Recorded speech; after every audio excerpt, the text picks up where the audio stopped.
박수홍 친형의 횡령 의혹 보도 이후 5일 박수홍의 법률 대리인 노종원 변호사는 박수홍의 친형 부부를 검찰에 고소했습니다. 노종원 변호사는 친형 부부의 횡령 정황을 설명하며 법인카드로 박수홍 모르게 백화점에서 값비싼 여성복을 사거나 고가의 헬스클럽 회원권, 에스테틱 등을 결제했다고 밝혔습니다. 정작 박수홍은 동대문에서 옷을 사며 검소한 생활을 이어갔음에도 소속사 대표였던 친형 부부는 법인카드를 물쓰듯 써왔다는 주장입니다.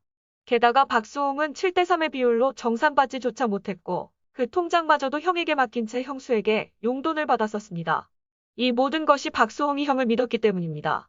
하지만 박수홍은 친형에게 배신을 당했고 반년 넘게 동생 박수홍의 해명 요구를 무시해온 친형은 적반하장으로 박수홍에게 23세 연하의 여자친구가 있으며 횡령 문제의 원인이 그 여자 때문이라고 밝혀옵니다.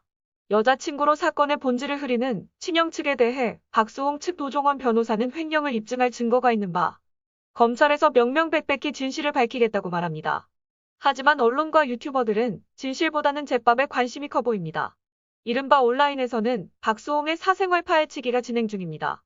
일부 유튜버는 제보를 받았다며 박수홍 불효자설, 명품 과소비설, 과다한 클럽 방문설, 플레이보이설 등을 주장했습니다. 그리고 친형이 드러낸 23세 연하, 여자친구를 집중적으로 보도합니다. 여기에 일부 유튜브 채널들은 확인되지 않은 제보자의 말을 인용해 박수홍이 실제로는 착하지 않다고 전했습니다. 다른 유튜버는 박수홍의 과거 여자친구들을 언급하며 자극적인 루머성 방송을 이어갔습니다. 여기에 박수홍의 지인인 손원수에 대한 사생활 폭로까지 이어졌습니다. 손원수가 사업 과정에 사채 빚이 생겼다고 말했지만 이는 거짓말이라고 밝힙니다.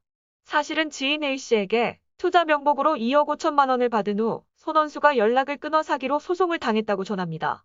결국 사채 빚이 아닌 사기로 인한 판결에 의해 갚아나가는 원금과 법적이자로 전합니다. 이런 손원수이기에 순수하지 않은 의도로 박수홍 편을 들며 언론 플레이를 한다고 주장합니다. 또한 박수홍의 사생활에 손원수가 악영향을 미치고 있다고 밝힙니다. 제보에 따르면 박수홍의 클럽 생활의 팔알은 손원수 때문이며 함께 클럽을 다니던 손원수의 지인 중에 도박 빚으로 도피 중인 사람도 있다고 주장합니다. 결국 해당 방송은 박수홍과 손원수를 엮어 도박, 사채, 클럽으로 영상을 전합니다. 하지만 여전히 본질은 친형의 횡령입니다. 박수홍은 30년간 벌은 돈 일부분을 정산받지 못했고 친형 부부가 법인카드를 무단으로 사용하는 동안 친형을 존경하고 신뢰했습니다. 친형이 자신을 배신한 것을 알고는 마음이 무너지는 충격을 받았을 박수홍을 두고 언론과 유튜버는 흥미거리로만 박수홍을 대하는 것이 안타까울 뿐입니다. 하지만 박수홍의 앞날은 여전히 험난합니다. 해당 사건을 바라보는 현직 변호사들의 입장은 부정적이기 때문입니다. 연예인 사건을 많이 상담해온 양소영 변호사와 이인철 변호사는 한 라디오 프로에서 박수홍과 친형 부부의 재판에 관한 이야기를 나눴습니다. 결론은 재판에는 승소해도 돈을 돌려받기는 쉽지 않을 것이란 전망입니다.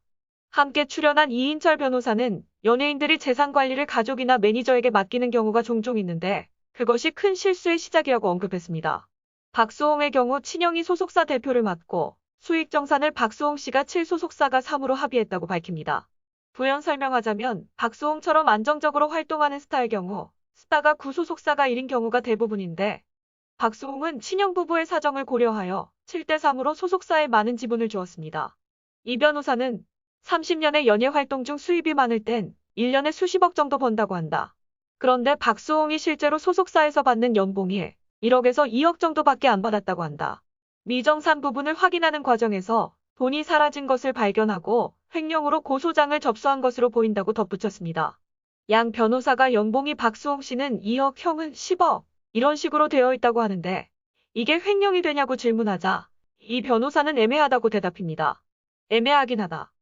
형이 소속사 대표기 때문에 형도 정당하게 일을 해서 월급을 받은 것이라면 횡령이 될 수 없지만 월급을 넘어서거나 합의된 7대3으로 정산하기로 했는데 약속을 위반해서 개인적인 이익을 취했으면 법적으로 횡령이 될 가능성이 있다고 설명했습니다. 하지만 박수홍이 친형으로부터 돈을 돌려받을 수 있을지에 대한 질문에 이 변호사는 안타깝지만 돌려받기 어려울 것 같다고 생각을 밝혔습니다. 대부분의 소송에서 이기는 것은 어렵지 않지만 판결 이후 실질적으로 돈을 받는 일이 굉장히 어렵다고 말합니다. 여기에 대해 다른 법률가는 박수홍은 친형의 해명을 기다리는 동안 수개월의 시간이 흐른 만큼 친형 측에서 고소를 앞두고 상당한 반박 자료를 준비하거나 재산을 처분해 빼돌리는 일이 진행됐을 수 있다며 본 사건이 만만치 않을 거라고 말합니다. 어떤 법적 공방의 결과가 나건 간에 본 사건은 이제 법의 테두리 안에서 결론이 나야 합니다. 연예인이라는 이미지가 있음에도 소송 카드를 꺼내들기까지 박수홍이 보냈을 수많은 고민의 밤을 짐작해 봅니다. 이 사건을 그저 박수홍의 연애관계, 인성, 인간관계로 바라보고 가십거리로 치중하기에는 박수홍이 보내온 30년이라는 세월이 담겨져 있습니다. 비록 한 푼을 돌려받지 못하더라도 이렇게 명예훼손성 발언이 난무하는 상황에서는 박수홍은 이겨서 명예를 되찾아야 하는 상황까지 이르렀습니다. 좋은 결과가 있기를, 아니 올바른 진실이 승리하길 응원하겠습니다.